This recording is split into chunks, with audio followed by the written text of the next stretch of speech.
Hello students, we will discuss about automobile engineering. As we know that it is the main reason to commute. Automobiles are basically classified into various types, commercial as well as domestic. Every people find its use according to their own need. Now let's classify how a particular automobile and the various elements of an automobile consist of. An automobile has various types of subsystems including chassis, radiator, heart, main power plant, that is the engine, followed by the clutch, followed by the friction flywheel, followed by the gearbox, followed by the propeller shaft, which basically is used to transmit the power from the engine to the rear differential or the rear axle.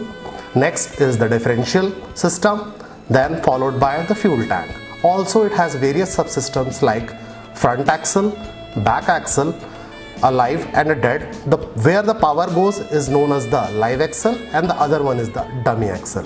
Followed by there are basically, depending on the type of the vehicle, have certain road wheels.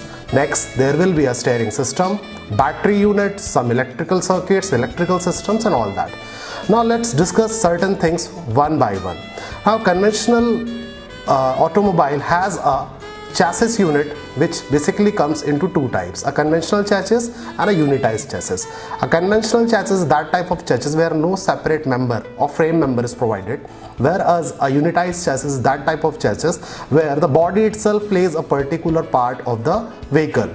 That means in case of road accidents and any disaster, the body basically bears all the shock and all the crumbling.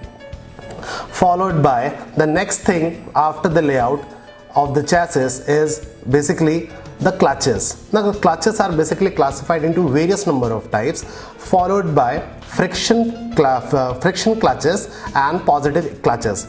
Positive clutch have basically a dog and spline type of clutch system with various number of teeth meshing each other and forming a gradual engagement. Now friction clutches are those type of clutches where the restriction is basically caused, or the engagement is basically caused by the help of the selector mechanism. They are basically classified into certain number of types. They are cone clutches, centrifugal clutches, semi-centrifugal clutches, disc and plate clutches. Now the further disc and plate clutches are classified into single plate clutch and the multi-plate clutch. Now multi-plate clutch have various number of types like wet multiplate and dry multiplate. Nowadays only and only wet multiplate system are incorporated in every automobile because it basically helps in reducing the amount of friction that the basically clutch has to overcome. Now there are certain characteristics through which a clutch is basically termed as a good clutch or it should fulfill certain requirements.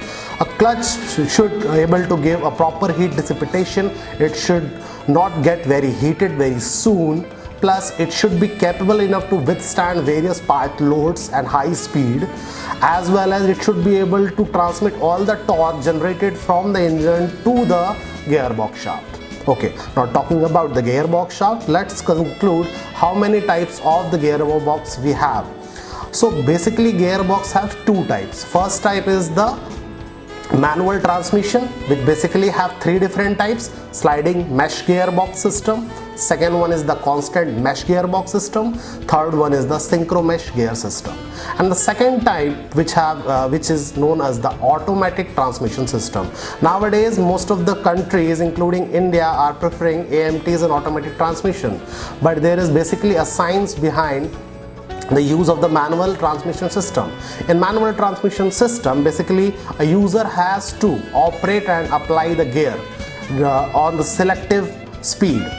Okay, what are the objective of a gearbox? Why a gearbox should be incorporated? Why a gearbox should be implemented on an automobile system? Now the fundamental objective of a gearbox are: first, it should be able to provide torque variation, which is basically produced by the engine, should vary the torque. Next, the fundamental aspect and the objective of the gearbox is to vary the speed. It should be able to transmit and vary the speed according to the desire of the user. Now the third important objective of a gearbox is that it should provide a means to have vehicle in neutral position. so that one can basically have that liberty to keep the vehicle at idle. Now the fourth important objective of a gearbox is that it is a provision to reverse the vehicle. Okay, so with that particular note, I conclude this topic of gearbox. Thank you.